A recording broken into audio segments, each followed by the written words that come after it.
இந்த புதுச்சேரி கவர்மெண்ட பத்தி நாம சொல்லியே ஆகணும். இது டெபினட்டா தமிழ்நாட்டில் இருக்கிற மாதிரி நம்ம திமுக கவர்மெண்ட் மாதிரி கிடையவே கிடையாது.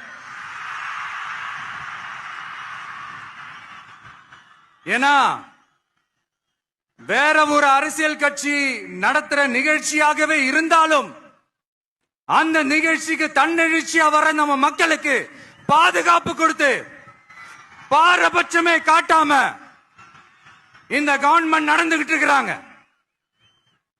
அப்படிப்பட்ட இந்த புதுச்சேரி கவர்மெண்ட்டுக்கும் நம்ம புதுச்சேரி சிஎம் சார் அவர்களுக்கும் இந்த நேரத்தில் என்னுடைய மனப்பூர்வமான நன்றிகளை தெரிவிச்சுக்கிறேன்.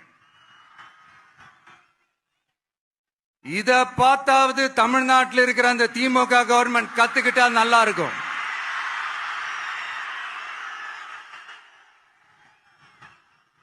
ஆனா அவங்க கத்துக்க மாட்டாங்க. பரவாயில்ல, வரப்போற எலெக்ஷன்ல 100% கத்துக்குவாங்க.